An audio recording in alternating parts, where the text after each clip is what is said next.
теперь, да? Я себя вижу. Я не знаю, видите ли вы меня. Видите меня?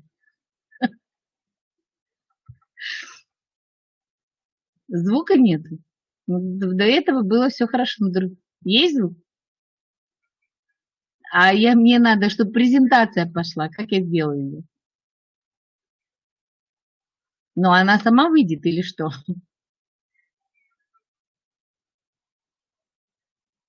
А как я ее буду видеть сама-то? Она сама появится, сама по себе? Нет, давайте-ка мы дождемся. Вот она сейчас загрузится, вы мне скажете, как ее загрузить, и тогда я начну, потому что я опять буду вам звонить.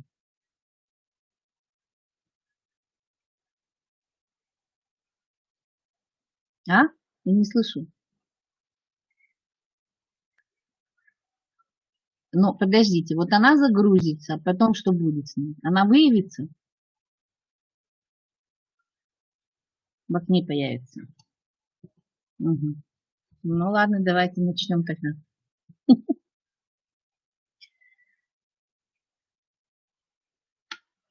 Добрый день, уважаемые слушатели. Меня слышно?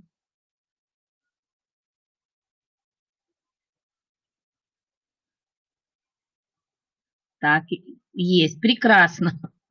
Значит, у нас небольшая техническая неурядица произошла, поэтому мы сейчас с вами дождемся, когда появится моя презентация, и поговорим сегодня о том, как формировать функциональную грамотность на уроках биологии, то есть что она из себя представляет.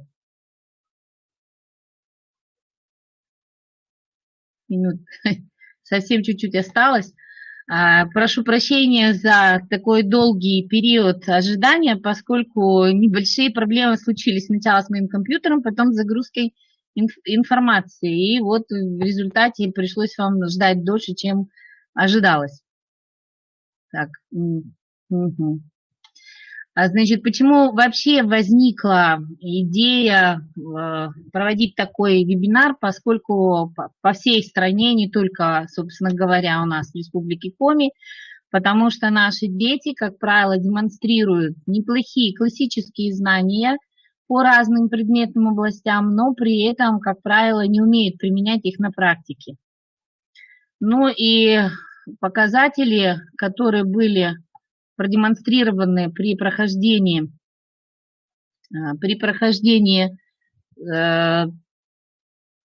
тестов ПИЗа, продемонстрируют, что вот этими как раз компетенциями они не обладают. Ну и, соответственно, на сегодняшний момент, как не вижу, у меня презентация, немножко подождать просит, насколько она конвертируется. Могу сказать следующее, что наибольшее отставание, как правило, демонстрируют наши учащиеся по следующим компетенциям. Во-первых, это применение методов естественно-научного исследования. И если вы помните так называемые всероссийские проверочные работы, которые мы проводим в конце года, как правило, в апреле месяце, а то и в мае, показывают, что когда речь заходит о каких-либо экспериментах, то вот ребята, как правило, в этих экспериментах мало что могут понять. Поэтому вот эта компетенция, когда нужно применить методы естественно-научного исследования для решения тех или иных проблем, у ребят, как правило, не показывает хорошего результата. Также есть отставание по компетенции научного объяснения явлений. То есть показан некий эксперимент, и ребятам требуется объяснить, или, например, выбор свой нужно объяснить в каких-то заданиях. Вот здесь у нас появляется ряд таких неприятностей, скажем, да, у детей, поскольку они не могут правильно дать объяснение тому или иному какому-то биологическому понятию, явлению или факту. И, естественно, не могут интерпретировать эти данные, использовать какие-то доказательства для получения выводов. То есть, вот, как правило, вот эти отставания демонстрируют, что у нас ну, не все так хорошо в нашей предметной области, как хотелось бы. То есть не сформированы основные понятия какие-то, вот, которые можно использовать в обычной жизни. То есть учеба ради учебы, а не ради того, чтобы использовать эти знания где-то в практической области. Индикаторами развития и средств оценки, которые мы хотим измерить, они у нас нескольких вариантов. И, как правило, измерители, конечно же, попадают под измерение личностные результаты, различные формы УУД и, конечно же, так называемый предметный результат. Потому что для нас все-таки, как для биолога, важно, чтобы ребята знали какие-то факты именно и понятия, и терминами владели хорошо именно из биологической области. Если говорить о естественно-научной грамотности, она включает, вот как вы видите, читательскую грамотность. Это когда дети могут прочитывать текст, находить нужную информацию, достаточно хорошо в ней ориентироваться. И, в принципе, они могут переводить один вид информации в другой вид информации. Математическая грамотность, когда они могут прочитать графики какие-то, диаграммы, или же даже перевести ряд информации в диаграммы или графики. И, конечно, цифровая грамотность, умение вычитывать какие-то данные цифровые, на основании этого делать какие-то определенные выводы. Ну, как еще раз расшифрую, что из себя представляет читательская грамотность, мы видим, это опора на тексты и нетекстовое знание, то есть нужно осмыслить информацию, найти, извлечь, интерпретировать, делать выводы, обобщать и так далее. Математическая грамотность, собственно, какие-то математические результаты, мы их видим, кстати, сейчас уже даже в КИМах, по ЕГЭ у нас есть очень много заданий, связанных именно с математикой. Ну и прекрасно мы с вами знаем, что у нас и раньше на математический какой-то вариант, поскольку, например, в задачах по генетике, по цитологии необходимо было вычислить какие-то проценты, потом в ОГЭ были задания, связанные с математикой, где мы вычисляли энергетическую ценность продукта, а потом еще и подбирали определенное меню под эту энергетическую ценность, то есть это тоже важно. Ну и, конечно, естественно, научная грамотность, она на многие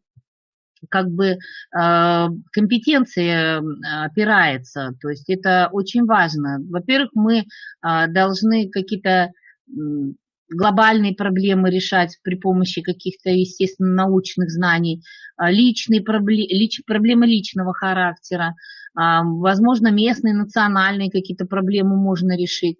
Понятно, что мы должны владеть определенными методами, естественно, научного исследования, вот, какое-то определенное отношение к науке должны воспитывать в детях, желание получать определенные знания, то есть это вот все очень важно. Если посмотреть на особенности, прошу прощения, как будто бы, если посмотреть на особенности заданий по функциональной грамотности, то, собственно, задача должна быть поставлена в непредметной области, она, как правило, может быть даже бытового плана, но она решается только при помощи предметных знаний.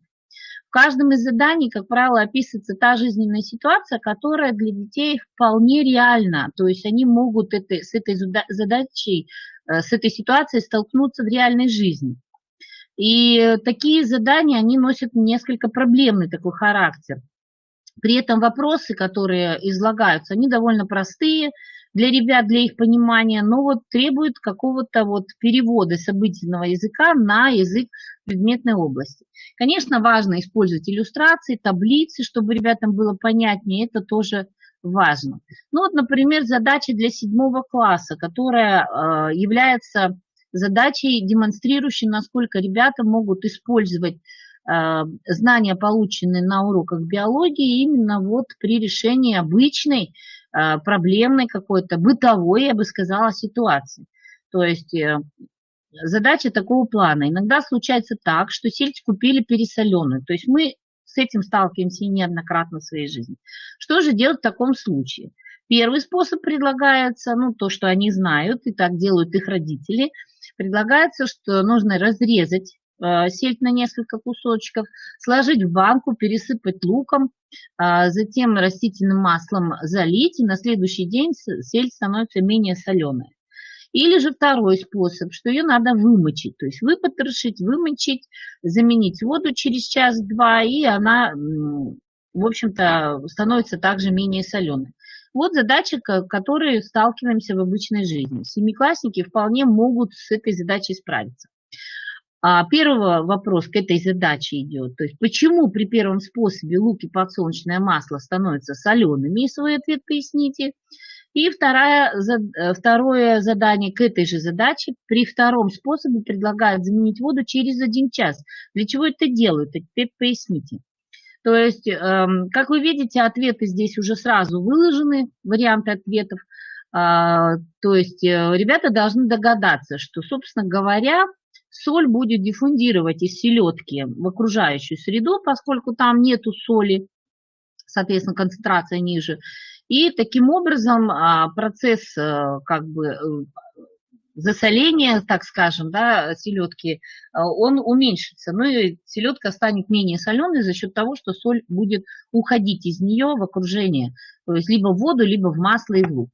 То есть вот такая простая довольно-таки задача. Для 8 класса, значит, задача тоже, которая является такой непредметной, но она решается, опять же, при помощи каких-то предметных знаний. То есть одним из главных факторов, определяющих активность рыб, является температура воды. Очень низкие температуры могут вводить рыб в оцепенение, очень высокие приводят к замору рыбы. Дело в том, что растворимость кислорода в воде тем ниже, чем выше ее температура. Поэтому в теплой воде рыбы начинают испытывать дефицит кислорода, и их активность резко снижается. Также от температуры зависит нерест, выметывание икры, оплодотворение сперматозоидами. У большинства европейской пресноводной рыбы нерест проходит весной. И вот вопрос сразу же, да, вот мы здесь видим, кстати, задание сразу, которое демонстрирует еще некую математическую составляющую, то есть ребенок должен уметь вот этими цифрами как-то апеллировать. При какой температуре в весенний период окунь, выходя из оцепенения, начинает проявлять пищевую активность? То есть ребята должны вот здесь вот разобраться, найти, когда, в общем-то, начало активности происходит у окуня, и увидеть вот эту как раз цифру 4. То есть ответ будет 4 градуса. Если посмотреть дальше, продолжение к этому заданию, то у нас есть еще ряд задач, ряд вопросов к этой задаче. Какие утверждения, сформулированные на основании этой таблицы, являются верными? Укажите все верные утверждения. То есть чем хорошо это задание? Необходимо каждое утверждение проверить, сверить с таблицей и найти то, что является, ну, скажем, наиболее правильным. И здесь вот в этом задании, то есть нужно будет провести такой как бы процесс сравнения, анализа, сопоставления и вывод на нужные ответы. Это тоже задание довольно-таки хорошее для 8-классников. Следующее задание, это все задания к одной задаче, то есть идут к одной ситуации. На диаграмме представлено изменение температуры воды в устье Невы в течение года. В каком месяце начинается нерест у окуня в устье Невы? Ответ поясните. Ну и понятно, что если посмотреть внимательно, то нерест начинается, для нереста наиболее благоприятная температура 6-8 градусов, соответственно, она начинается где-то в мае, поскольку это средняя температура воды в этом месяце. И продолжение, дается еще вот такой график, еще одна таблица к этой задаче. То есть, как вы видите, задание оно становится более обширным, ну, поскольку 8-классники обладают еще и более быстрой скоростью работы по сравнению с 7-классниками. Эта задача, конечно, она усилена во многом за счет либо количества вопросов, либо за счет повышения уровня сложности этой задачи. И вот здесь предлагается, в какое время лучше ехать на базу. Опять же, да, многие дети увлекаются рыбалкой. Вот дается график активности рыб, и, соответственно, спрашивается, в какое время лучше ехать на базу, чтобы поймать как можно больше разных видов рыб. Значит, нужно посмотреть, когда наиболее количество рыб активно. И понятно, что это первая половина августа или сентябрь. И вот второй вопрос, какую мирную рыбу невозможно поймать в озере во время подледной рыбалки. Потому что подледная рыбалка тоже достаточно часто встречаемый вид такого своеобразного спорта, да, так скажем, когда дети тоже, может, с папами там едут на рыбалку, и вот дается такая задача. Довольно-таки простая, ну, то есть умение пользоваться вот такими таблицами позволит им решать обычные бытовые проблемы.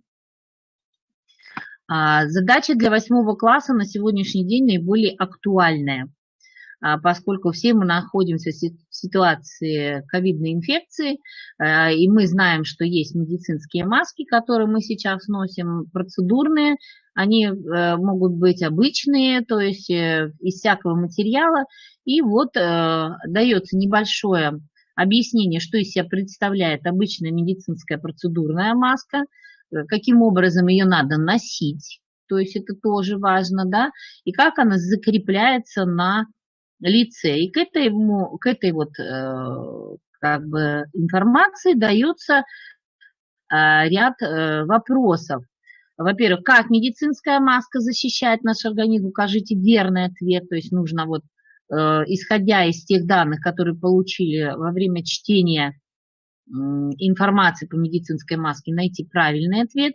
И почему одноразовые медицинские маски, приобретенные в аптеке, пригодны максимум 2-3 часа. И опять же вот дается, это уже ответ ученика должен быть. То есть это открытый вопрос. Если здесь надо было выбрать правильный ответ, то здесь надо самому ответить. Вот предлагается такой вариант ответа, что она влажнее становится. Ну и понятно, что масок теперь в аптеках продаются самые разнообразные по виду своему и по качеству, что они бывают из разных материалов. И ребятам предлагается вот оценить эти маски и выбрать себе ту, которая наиболее вас защитит, например, от каких-то вот, от пыли, предположим, такая маска, которая наиболее хорошо удерживает пыль и пыльцу, особенно для людей, которые страдают от аллергии. И если вот внимательно посмотреть, то видно, что это респиратор. Вот этот как раз, да, то есть задачи вот могут быть разного плана. Тут ответ, вот, к сожалению, он смазался. Ну вот, и второй вопрос был, могут ли вот эти маски гарантировать защиту человека от проникновения в него чужеродных агентов. Если посмотреть, какие чужеродные агенты здесь даются, вирусы, бактерии, то понятно, что стопроцентной защиты, как мы видим, собственно, ни одна маска не дает. Так. И как же разрабатываются задания, то есть по функциональной грамотности? Собственно говоря, это обычные практикоориентированные задания, которые раньше мы применяли на уроках биологии, ну как-то вот со временем немножко как-то отошли от них.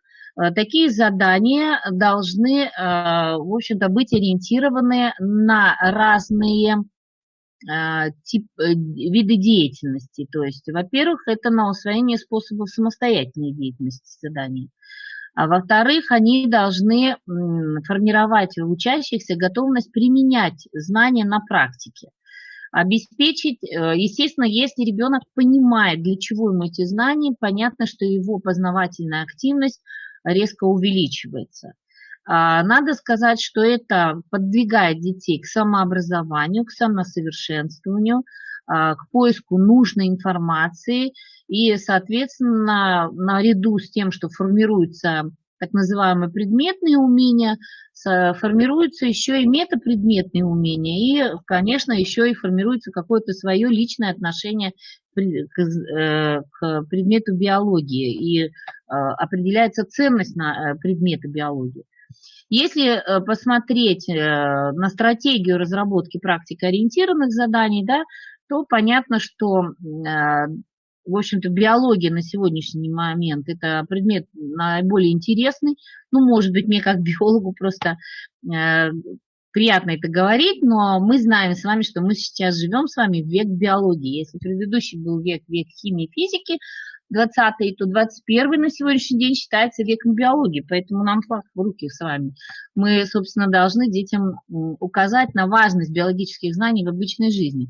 Поэтому дети должны набрать определенный набор теоретических знаний и уметь использовать это для решения определенных каких-то проблем. Одним из основных средств для того, чтобы создание вот таких практикоориентированных заданий являются задания, те, которые направлены на то, как уметь применить эти знания биологические в определенных ситуациях своей практической деятельности. Принципы, которые используются для разработки практикоориентированных заданий, их несколько. Это анализ и синтез. Понятно, что надо ситуацию проанализировать, разобрать ее на составные части, синтезировать уже потом ответ на поставленный вопрос. Это надо уметь абстрагироваться от определенных каких-то вещей и на конкретных каких-то ситуациях их использовать.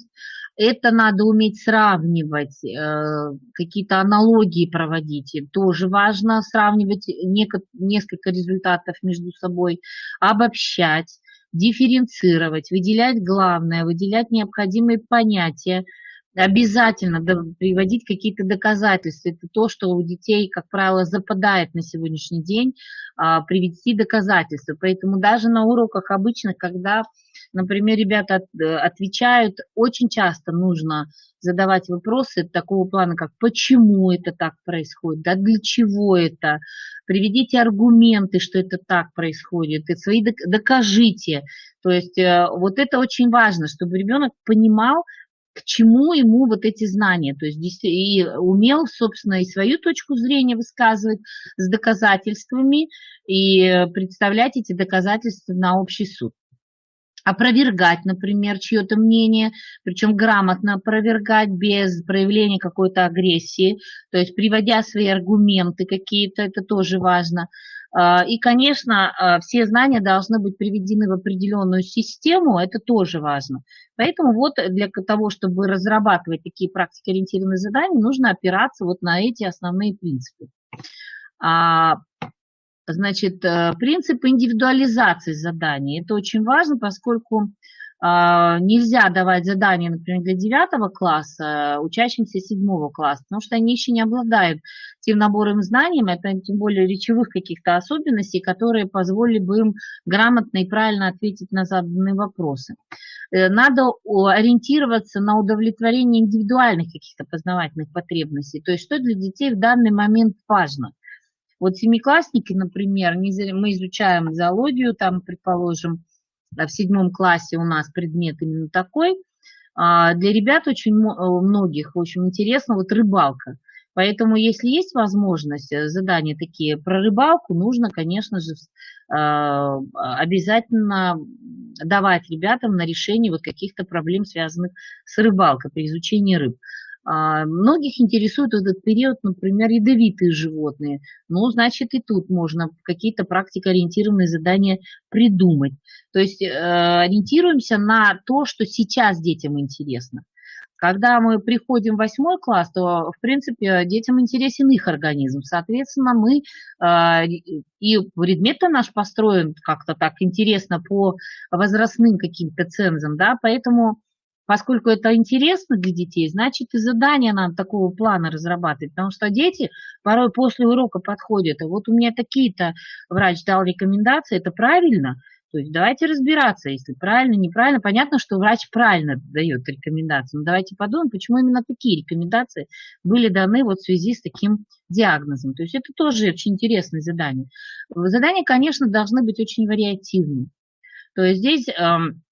надо включать целый комплекс разных типов заданий, которые направлены и на учебную мотивацию, и на целеполагание, и на то, как спроектировать будущую деятельность и реализовать потом ту цель, которую или тот проект, который был ребятами задан, и умение осуществлять самоконтроль и рефлексию, это тоже очень важно. Если говорить об особенностях использования практикоориентированных заданий, ну вот я еще раз говорю, что они должны быть очень привлекательны. Особое внимание всегда надо уделять сюжетной части, то есть сюжет должен быть сам по себе интересен детям, и по форме, и по содержанию, только тогда дети захотят решать это задание. Но мы с вами понимаем, что хотение, конечно, это не показатель со стороны детей, что вот хочу, не хочу. Но мы понимаем, что в любом случае ребенка заинтересует, если задание, он будет его решать. Если не заинтересует, он, соответственно, это задание, ну, если и решит, то формально, а скорее всего даже где-то попытается списать. То есть не так интересно ему будет с этим заданием возиться. Ну, например, в условиях современного города, вот пример задания, существует важная проблема сохранения оздоровления среды и окружающий человек. Огромную роль в решении этой проблемы играют зеленые насаждения. Используя данные инфографики, вычислите, какая площадь зеленых насаждений приходится на каждого жителя данных мегаполисов, и определите самый озелененный город. То есть интересное задание, интересное, после чего можно предложить оценить собственный населенный пункт, насколько он озеленен, справляется ли он с задачей снабжения нас кислородом, очищения нашей окружающей среды. Это вот небольшое задание может вылиться целый проект или исследование, который ребята захотят провести на уровне вот своего населенного пункта. Значит, конечно, цель использования практикоориентированных заданий – это не просто воспроизведение информации, это организация деятельности по поиску этой информации, по тому, как это доложить, эту информацию, соединить ее между собой, высказать свое мнение, привести свои аргументы. То есть вот это важно в этих заданиях. Значит, перед разработкой практикоориентированных заданий необходимо определить сначала результаты, на которые будет ориентировано ваше задание, планируемые результаты, и, соответственно, как-то соотнести это с рабочей программой, то есть где вы можете их использовать. Давайте посмотрим на некоторые виды практикоориентированных заданий. Во-первых, это компетентностно-ориентированные задания. Это могут быть задачи, ситуации, соответствующие кейсы, которые требуют определенного решения какой-то ситуации, какой-то проблемной ситуации. И это открытые задачи. То есть есть задачи открытого типа, есть задачи закрытого типа. Значит, еще раз повторюсь, что задача должна быть интересна ученику, что она должна быть простая и достаточно однозначная. Ученик должен понять, что и как делать. Для этого задача должна содержать определенные сведения об этом.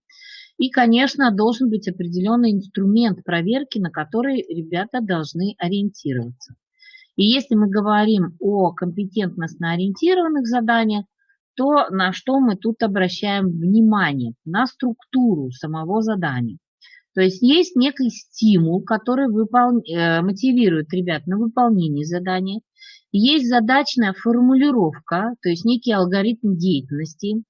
Вы должны предоставить источники информации определенные и определенные критерии оценивания, насколько эффективно будет выполнено данное задание.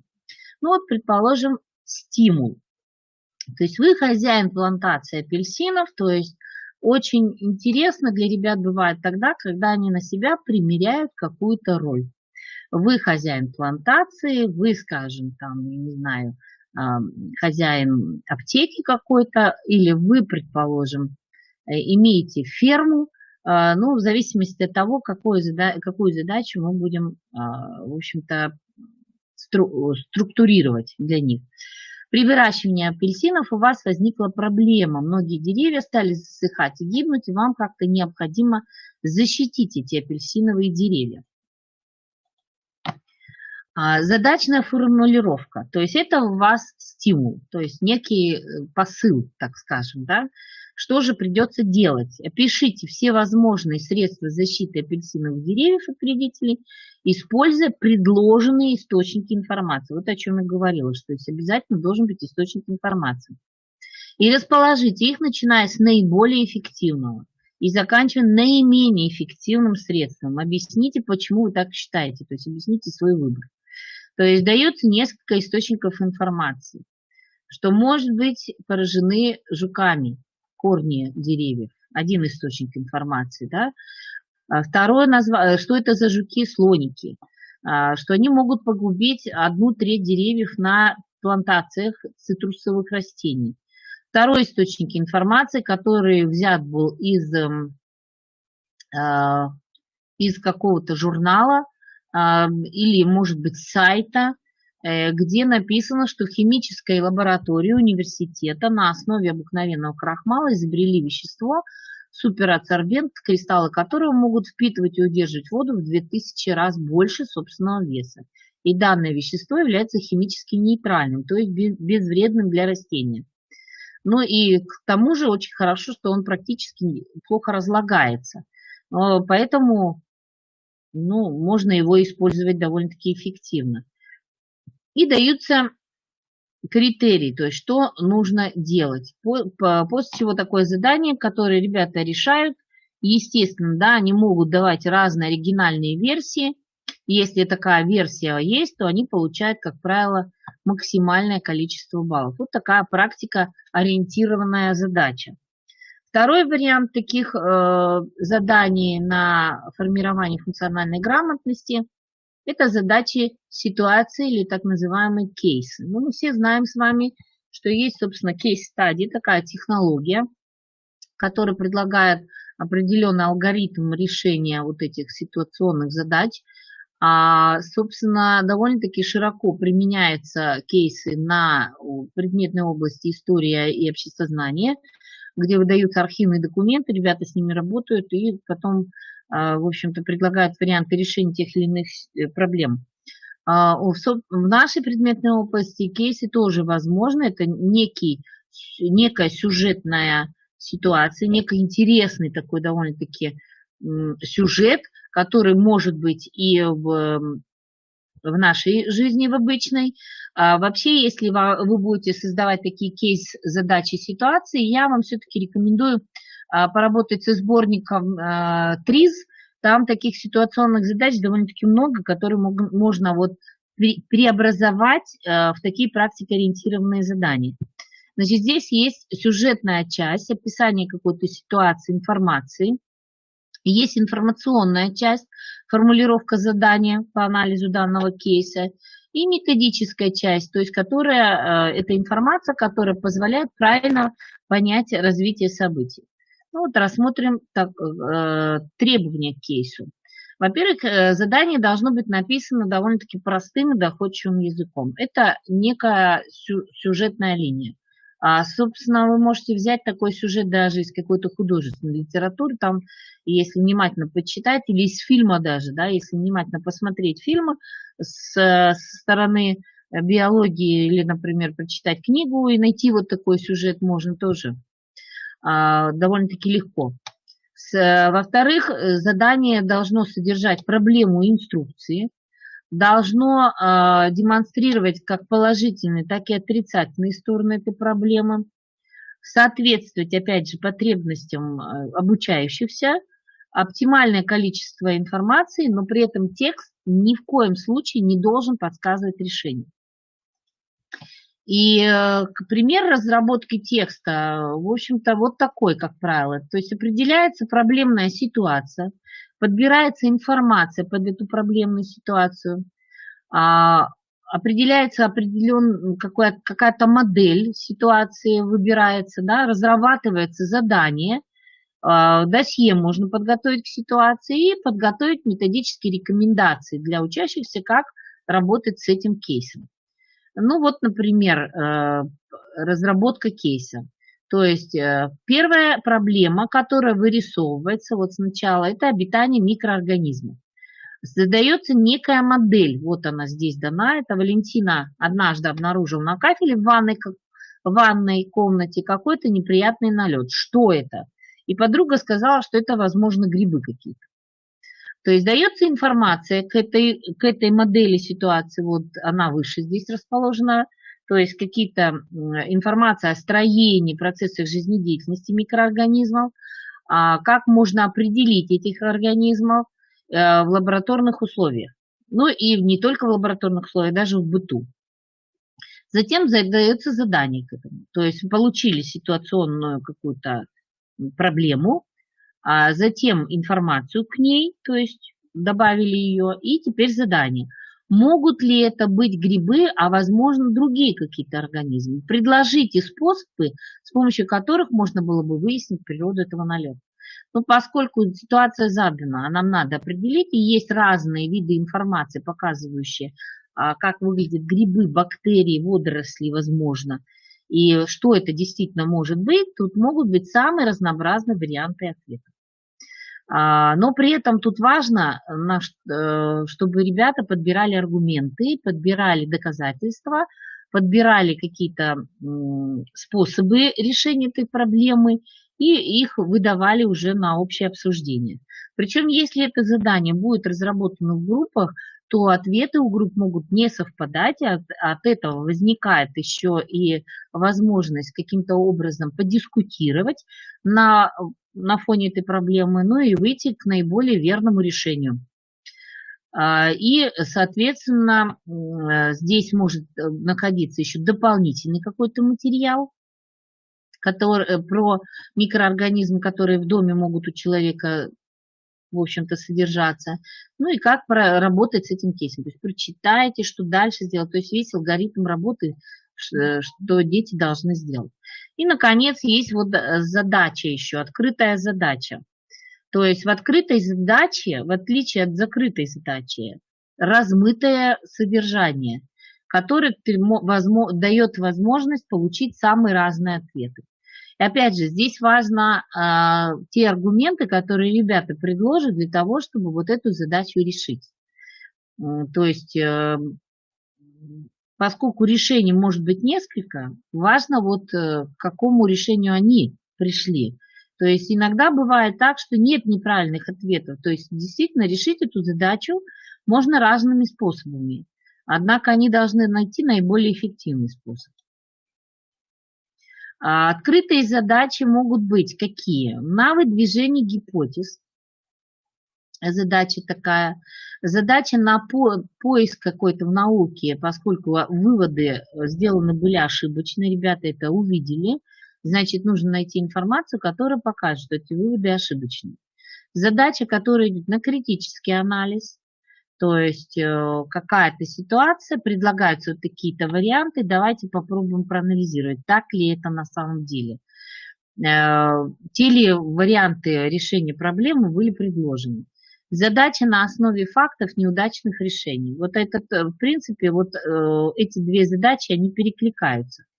Значит, в любом случае в открытой задаче должны быть какие-то противоречия. Но при этом должны быть достаточно корректные вопросы. Значит, когда мы составляем такую открытую задачу, значит, нам необходимо подобрать определенные факты на нужную тему, проанализировать информацию, составить условия, сформулировать задание. Ну, посмотрим, например, вот такая открытая задача. Опять же, я вам предлагаю поработать с заданиями ТРИЗ, потому что там-то как раз вот этих задач вы море найдете, и вы можете их легко использовать вот на уроках. Собственно говоря, такие задания на развитие функциональной грамотности можно использовать ведь еще и в неурочной деятельности, например, в декадах по биологии. Можно построить все ваши конкурсные мероприятия какие-то, которые запланированы в вашей декаде, как раз на решение вот таких вот заданий, практикоориентированных. Если на уроке бывает, может быть, времени не хватает, то можно вот во внеурочной деятельности эти задания использовать.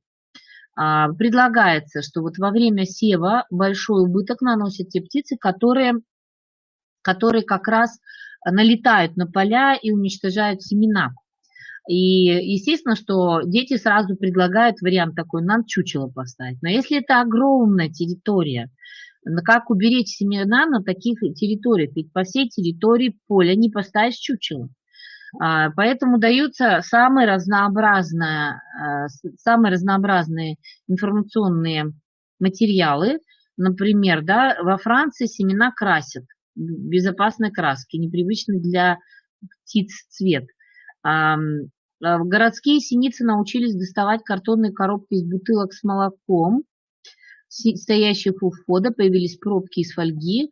Птицы научились их расклевывать, когда молоко стали фасовать в коробки и пакеты. Синицы быстро приноровились скрывать их. Синицы усвоили, что молоко может прятаться. То есть разные виды информации, и мы можем предложить варианты, дети, вернее, предлагают самые интересные варианты.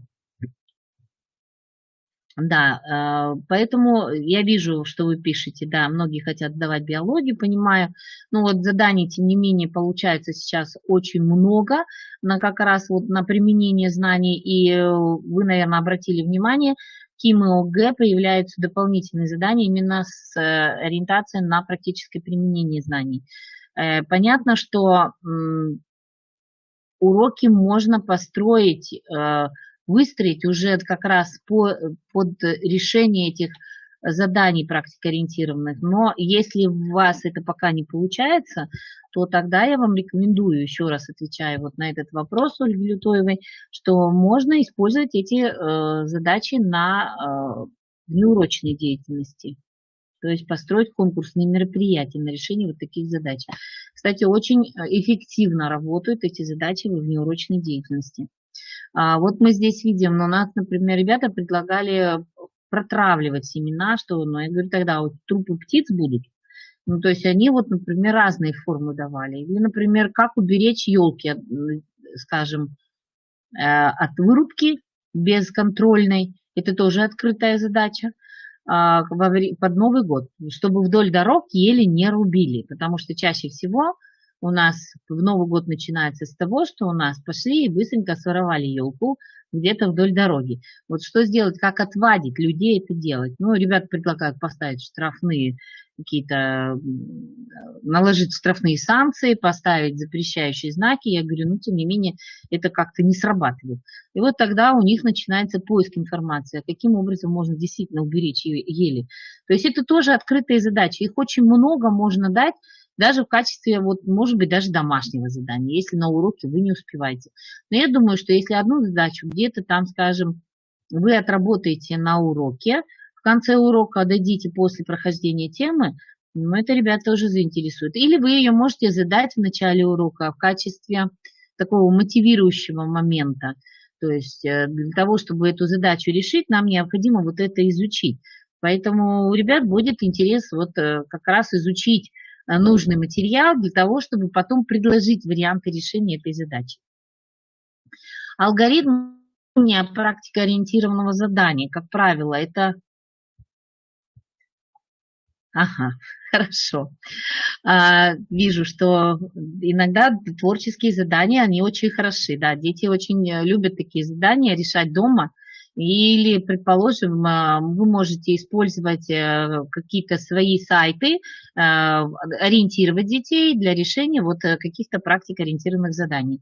Но я вам еще раз говорю, что нам придется к этому прийти, поскольку, если вы внимательно просмотрели КИМы, то уже увидели, что практически во всех КИМах идет смена заданий на просто знание биологических терминов и понятий на задания с применением этих знаний в практической ситуации. Или же на объяснение каких-то явлений, которые вот выложены в части задания. Нужно объяснить.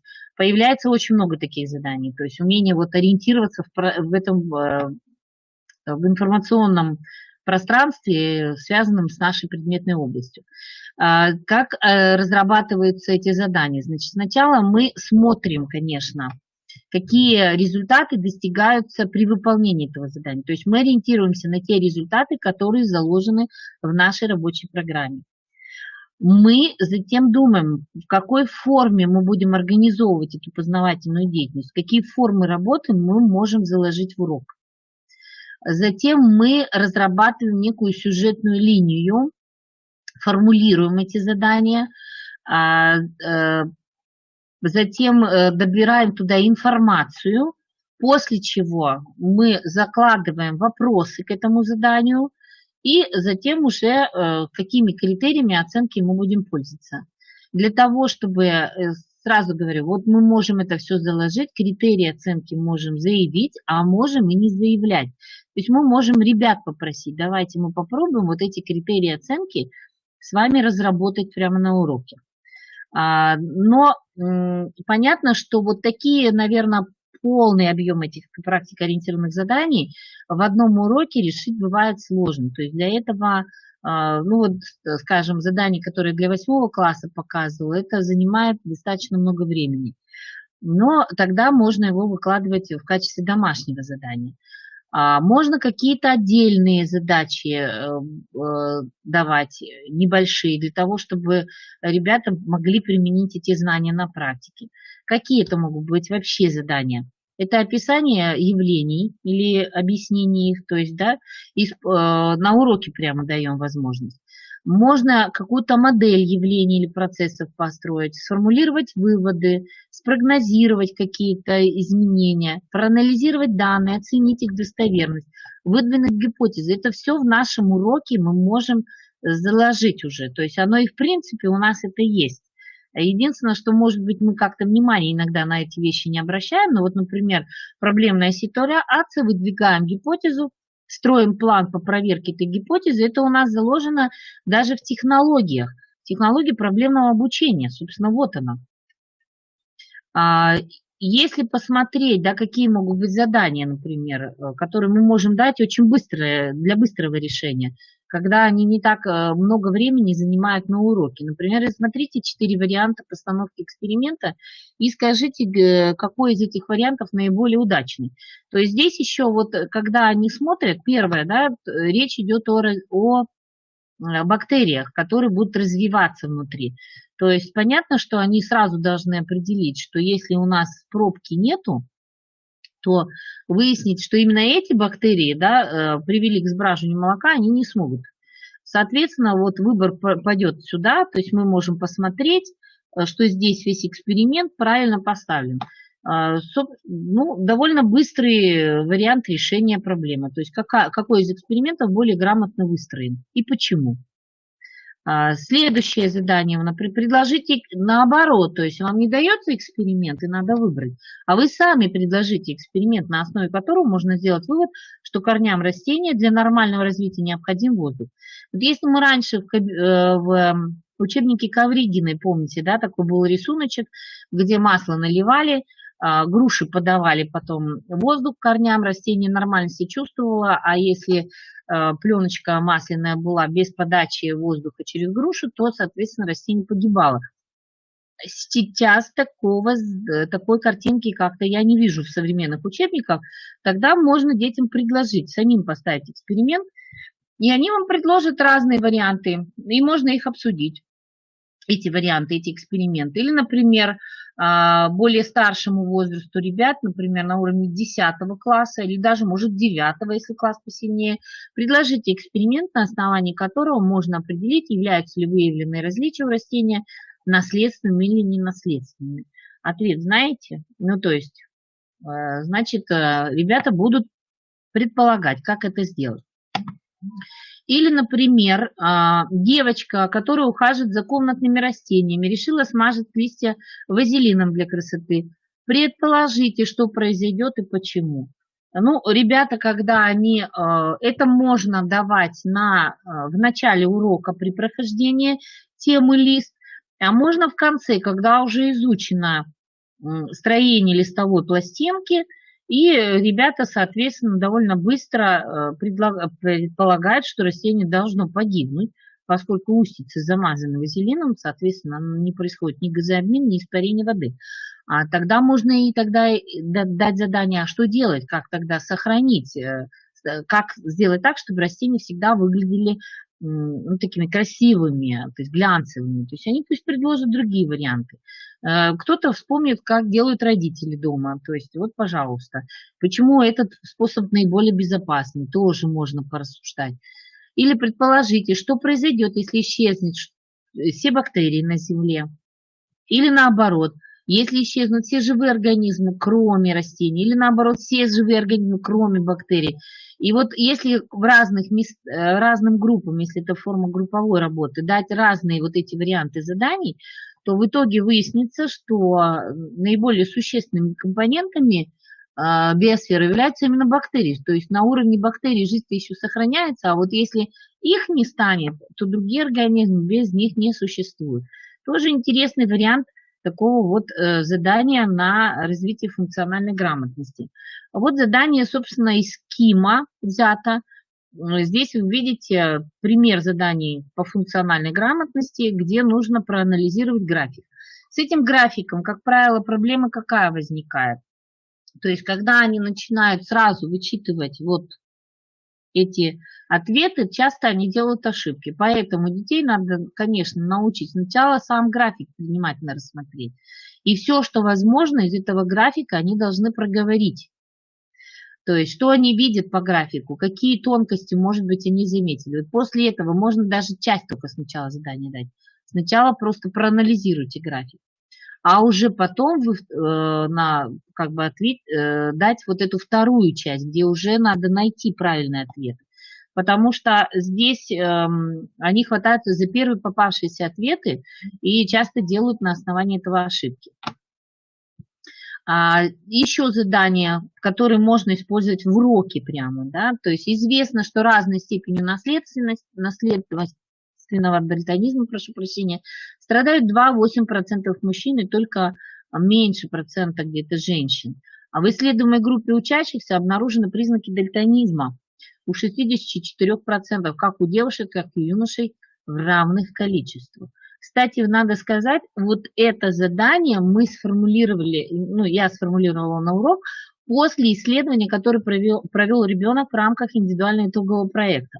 То есть ребятам теперь это задание мы выдаем, собственно, на урок, где они приходят к мнению, что это, скорее всего, связано с телефоном, который они постоянно смотрят. Они находят информацию в интернете о том, что есть такое особое голубое свечение, которое уничтожает колбочки в глазу. И, соответственно, значит, выдают потом рекомендации, что делать, потому что телефоном мы с вами все равно будем пользоваться и смотреть мы в него будем. То есть какие-то рекомендации для того, чтобы вот как-то сохранять свое цветовое зрение в норме. При этом они при чтении информационных блоков находят, что если убрать вот этот источник голубого свечения, то, собственно, зрение может восстановиться. Вот тоже интересные факты. То есть, и это, кстати, детей очень сильно мотивирует на какие-то исследования, которые необходимо провести. Это восьмиклассники, работа восьмиклассницы, собственно, была. Вот еще одна работа в свое время давала нам Чалышева такие интересные задания, но, собственно, тоже является примером заданий по функциональной грамотности, где даны анализы человека, естественно, есть результаты норма, и даны симптомы разных пациентов. И сказано, что вот случайно перепутались эти анализы, но зато известны симптомы каждого пациента. Подберите и объясните. Если давать в самом начале, то вот я даю, например, при изучении темы кровь, до того, как изучаем тему кровь, они вот на этапе актуализации мотивации они получают такое задание. Попытка у них распределить и попытка объяснить даже есть. Ну, понятно, что если это групповая работа, в разных группах будут разные мнения, столкновение мнений приводит к тому, что они не обладают тем набором знаний, которые необходимы для решения этой проблемы. После чего, естественно, у них интерес к изучению состава крови возрастает. Они пытаются найти, потому что им важно выяснить, а кто из них был прав. То есть это очень важный такой мотивирующий момент, на который, в общем-то, можно тоже как бы надавить, так скажем, да. И со временем я еще говорю, тогда давайте попробуем поставить диагноз. То есть что за диагноз тогда у этого человека? И здесь тоже уже идет, во-первых, сведение научных знаний, полученных на уроке, с теми знаниями, которые они получили в быту, в обычной бытовой жизни. Они ведь обладатели тоже бытовых каких-то знаний являются обладателями. А то мы довольно часто забываем о том, что у детей есть какой-то набор знаний с дома принесенный, с наблюдения их личных, и стараемся сами ответить на вопросы. Вот в чем особенность вот этих вот заданий, что здесь высокий уровень самостоятельных изысканий у детей. Вот задание на функциональную грамотность взято из наших всероссийских проверочных работ. Если вы помните, надо было соотнести вот такую вот собаку, ну или не такую, любую другую, сейчас лошади там, кого только нету, соотнести, в общем-то, с теми критериями, которые даны были, выяснить, каким критериям она соответствует, и вот появляется уже второй год, я вижу задание, где нужно еще вот эту собаку, после того, как ее писали по заданным критериям, соотнести со стандартной породой и выяснить, можно ли ее использовать для чистопородного разведения. То есть это уже вот типичное практическое задание. Можно ли использовать? Соответствует ли она параметрам? Ну и тут в детях, конечно, должны очень интересные бывают ответы. В детях должна сформироваться определенная модель, которая позволяет им сказать, да, собака соответствует стандартам, и, соответственно, эту собаку можно использовать для разведения. Но иногда бывает, дети очень интересно начинают писать. Они пишут, что она в основном соответствует стандартам, по третьему пункту не используется. И очень любопытный бывает ответ, что если речь касается вот разведения именно в отношении вот этих двух пунктов, да, можно использовать. Но есть при создании новой породы. Но если нужно разводить собак именно данной породы, то тогда эту собаку использовать нельзя. То есть мы теперь даже вот на таких заданиях можем выявить детей, которые мыслят более глубоко. То есть у них более развернутые ответы, оригинальный тип мышления. И это, как правило, наши олимпиадники будущие. Это тоже важно. Вот в чем ценность таких заданий. Очень любопытное задание, вот, пожалуйста, еще тоже. Задание по генетической дактилоскопии. Это так называемые генетические маркеры. На основании этих маркеров необходимо выяснить, где здесь дети в семье общие, а где ребенок матери только, ее ребенок, и где ребенок отца. И ситуация задается, что вот пара, которая поженилась, имея своих детей, и вот интересно, кто же тут общие дети, которые их личные. И вот они должны соотнести эти маркеры с обоими родителями и выяснить, кто тут дети одной матери, супруги, супруга и где здесь общий ребенок. Тоже довольно-таки интересное задание. Детям очень нравится вот это задание, кстати. Не один год мы его используем, но вот они очень с любопытством это задание выполняют и просят даже еще подобные задачи как бы решать. Ну, мы такие задачи даем обычно в предварительном в разминочном туре, когда необходимо найти преступника по каким-то генетическим особенностям. Такая вот работа у нас тоже ведется. Вот задание по функциональной грамотности. То есть они знают, что кариотип человека имеет 46 хромосом, то есть 23 пары. Они это знают уже из курса даже 8 класса. Можно и в 8 классе такое задание дать, порассуждать. Чаще всего мы даем в 10. Значит, в 10 классе, когда изучается мутационная изменчивость, предлагаются вот кариотипы разные.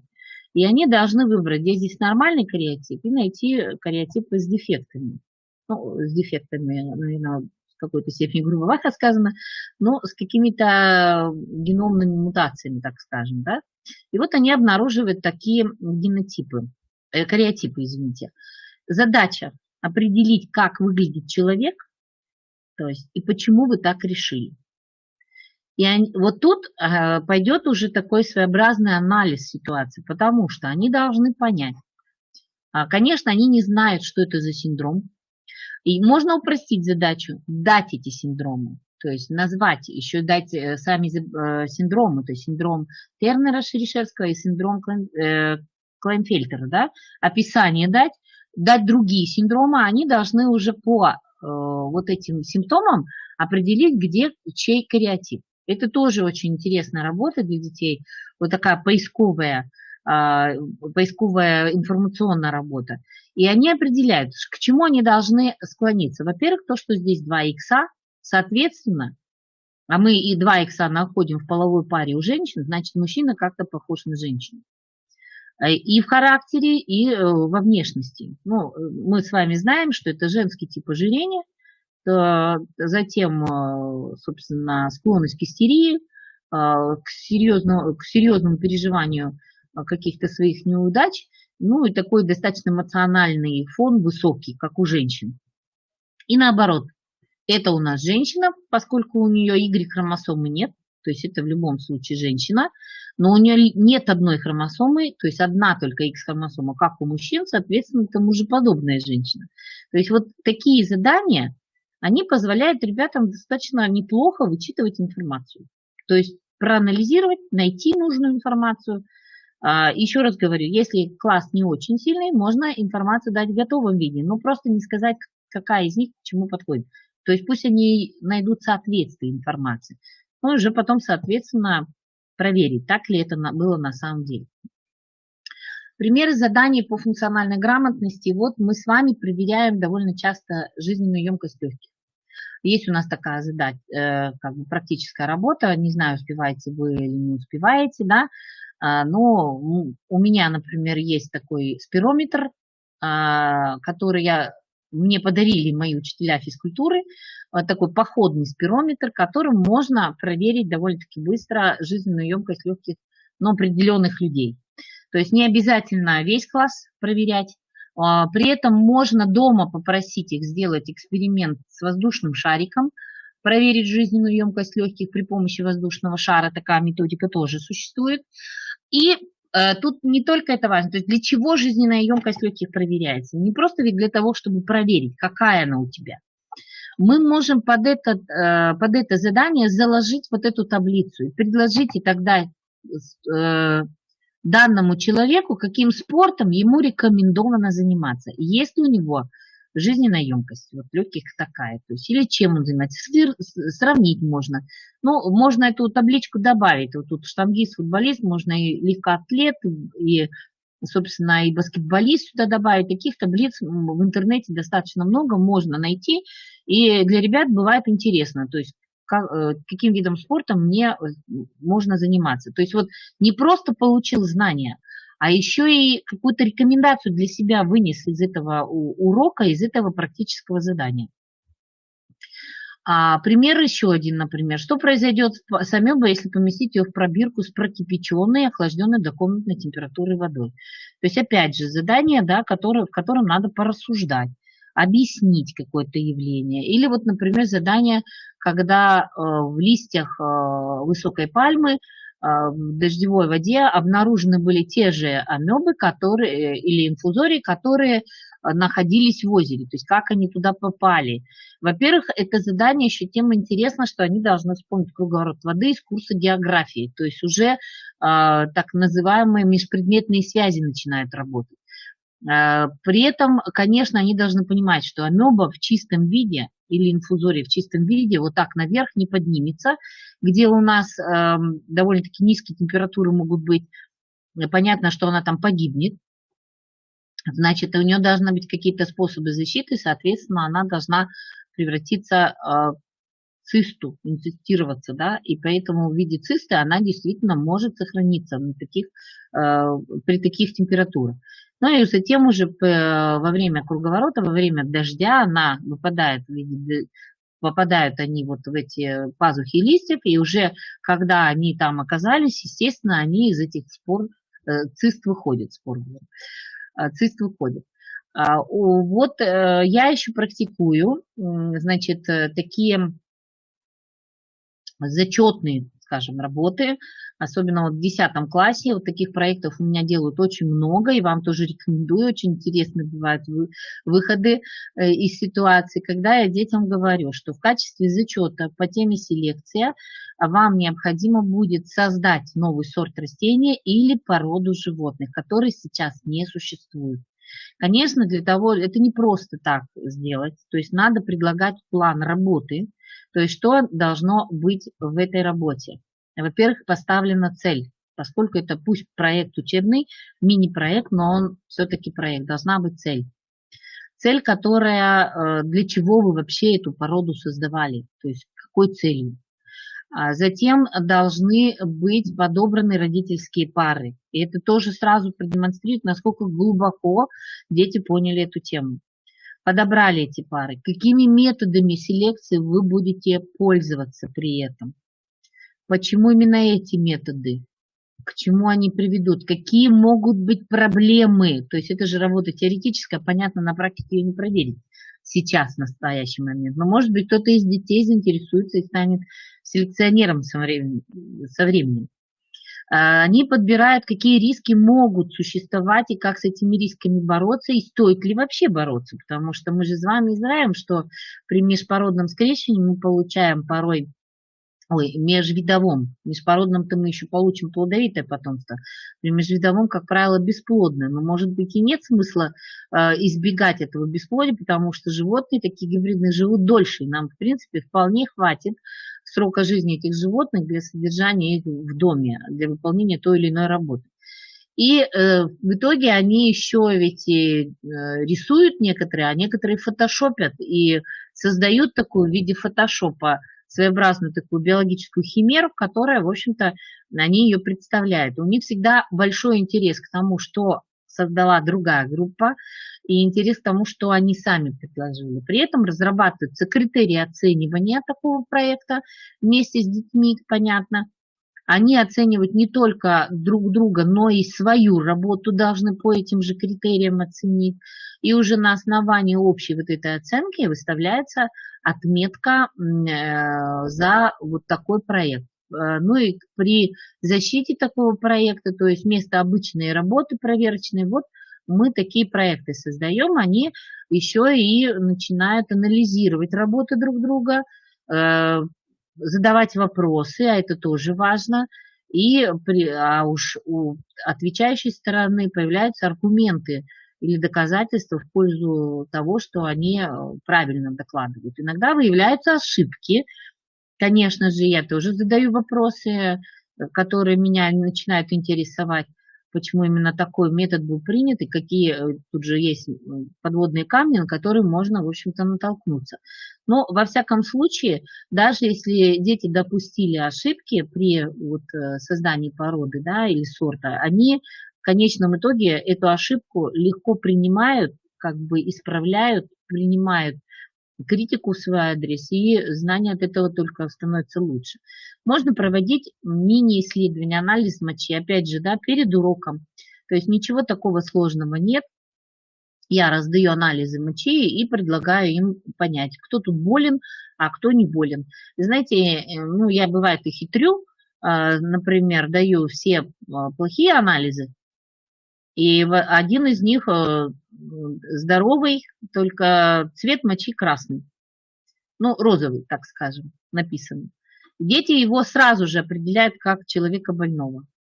Но когда потом начинают выступать, то есть выдавать результаты, афишировать результаты своих обсуждений, получается, что некоторые несовпадения в разных группах выбрали разных людей. Понятно, что у них нету пока знаний о том, почему так выглядит действительно это моча больного человека или здорового. И опять же, да, для того, чтобы выяснить, кто оказался прав, мы начинаем работать с учебником, выяснять, как происходит процесс мочеобразования, и выясняется потом, что моча здорового человека как раз розового цвета, потому что цвет мочи во многом зависит от той продукции, которую он съел. Возможно, он съел свеклу. Иногда они, бывает, выходят на то, что, например, не хватает некоторых сведений для того, чтобы подтвердить, что этот человек здоров. Но это тоже плюс, то есть, который показывает, что они начинают копать уже глубже в нашем предметном материале и понимают, что насколько важно знать эти тонкости для того, чтобы как-то действовать дальше. То есть вот такие небольшие задания. Значит, я хочу вас сориентировать вот на открытый банк заданий, который вы можете найти в интернете на сайте ФИПИ. И там выложены задания для 7 класса, 8 и 9. Если вы откроете вот эту такую ссылочку, то она у вас, минуточку, то она вас переориентирует вот на как раз на этот сайт, где вы сможете найти вот эти задачи и их использовать. Вот я вам ее могу выложить вот сюда. Дополнительно, может быть, отсюда трудно будет ее как бы разобрать, а вот с чата, может быть, вы быстрее ее возьмете. Вот такие задания, собственно, вы найдете там и можете частично их использовать. Не обязательно весь блок заданий использовать. То есть идти надо небольшими шагами, это важно, небольшими шагами, но в правильном направлении. Так, если у вас есть какие-то вопросы, вы можете их сейчас задать. Я могу ответить на ряд этих вопросов ваших.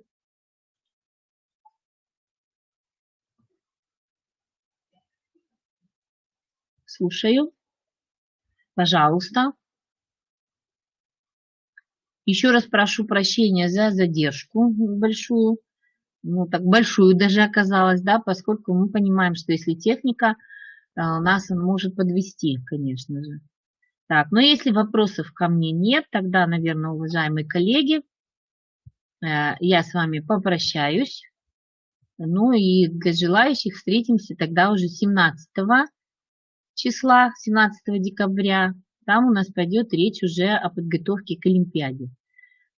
Тоже. Я буду очень рада, если задания, которые вы получите, ну, увидели сегодня, вы их будете использовать в своей работе. Ну и если есть необходимость, конечно, да, можно задавать вопросы. Вот сейчас я могу еще на какие-то моменты как бы указать. Еще раз говорю, что я думаю, что презентация будет, наверное, выложена. Я вижу, да, я вижу ваш вопрос, что она, скорее всего, будет выложена на сайте Криро, потому что в таком виде мне ее как бы вам не выслать. Она загружена будет там. И, собственно, вот то, что я сейчас показывала, оно уже сохраняется на сайте и, скорее всего, будет там. Так что вы вполне можете ее получить с сайта. Так, еще какие-то есть пожелания или вопросы? Ну, если все, до свидания, уважаемые коллеги. Удачи вам на пути формирования функциональной грамотности на наших уроках биологии. До свидания.